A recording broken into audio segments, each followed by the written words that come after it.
Now we've covered playing using the E7, E9, E13, and remember that we're in the Mixolydian mode, so it's 1, 2, 3, 4, 5, 6, flat 7. Well, all of these chords can be sus4, meaning we raise the third to the fourth. Now that's a very hip sound. So go back to your original E7 chord. The guide tones were the third and the flat 7 right there. Now I'm going to play against the track, and I'm going to actually change the sound by sus4ing it.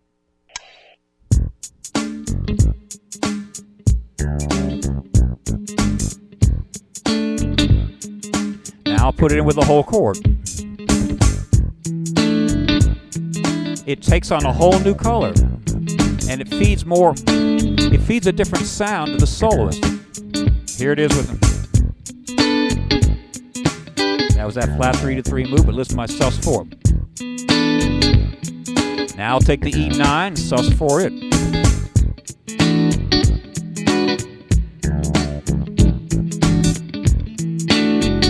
Then I'll play a 13 sus4. See how it's starting to sound real uptown, real jazzy now. You haven't changed modes, but now I'm going to throw in something else.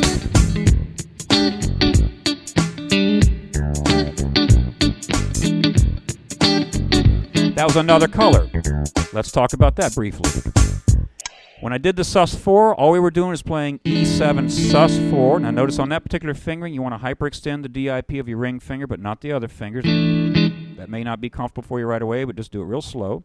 So that was the sus4 for there. Then you do that same move. Here's your E9. In the lower frets, you can simply collapse your second finger, or you can bar with your first finger. That's called an E9 sus4. Here was the E13. So likewise, that same move. And by the way, you should memorize the scale degrees for each chord form.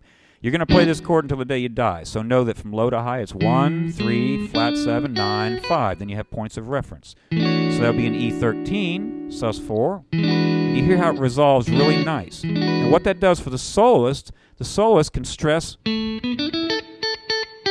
that A to G sharp move. And I also was putting that flat 3 to 3 move in because that sprinkles in the blues. If I go, that really keeps it kind of funky and gritty. Then the last thing that I played, I threw in the old Hendrix chord, the 7 sharp 9 chord.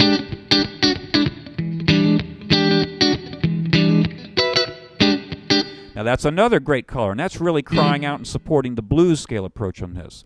So I could go afternoon on this progression, but what you want to do is start with these chords, and then I suggest you map out the entire fingerboard, get chord dictionaries, and start working up a lot of hip things you could use over this. Who knows, there might be another segment of this down the road, and I'll show you some more spicy jazz approaches. Now let's review all the things that I've talked about. We started off playing drums. You have to lock up with the groove. So this is a hip-hop, bouncy kind of feel. If you can't convey the feel of the guitar or the drums on your guitar, you haven't got the first bass. Make sure you do that. I can't overemphasize that. And make sure it really, locks in with the groove. Practice with a metronome, practice with a drum machine, whatever. Then we talked about targeting just the root and the flat 7 because we're playing over an E7 chord. And we talked about register. Bubble parts were palm muted notes. The 5th string was a little muddy on this particular track, so we went up an octave. We talked briefly about right-hand technique, angling the pick different ways. Listen to your sound, make sure you're not choking it, and stay really loose and relaxed with your right hand. This is not a real quick tempo, so you shouldn't have a problem. And by the way, make sure you're always using down-ups, unless you're playing a couple of 8th notes. Like that figure would be down, down, up. But practice little figures like that. Then we talked about taking the notes out of the arpeggio, 1, 3, 5, flat 7, and combining them for little double stop punctuations or rhythm guitar parts.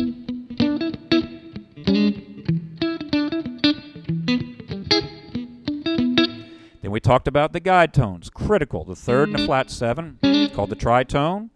It inverts perfectly, it remains as 6 half steps. So those are... And notice how we're always using a half step lower. And you can go a half step above, upper and lower chromatic neighbors. Then we talked about putting in the whole chord, approaching it like a set of congos. We applied the flat 3 to 3 on those, so it was a minor 7 to a 7 move. Then you had the extensions. E7 could move to E9, E7-6, E13, all these different chords. applying the flat 3-3 move on those. A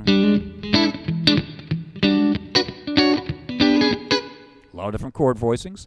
Then, in the second part, I talked about how we could use the sus4 approach. Locate where the thirds are, the G sharps in your chord. Move them up to the 4, the A. Gives a whole different color.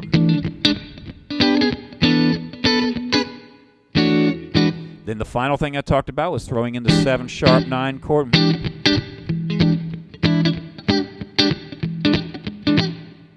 And you can go on and on this. But the very important thing is that you mix these up and get some different sounds. Now what I'm going to do is play against the track.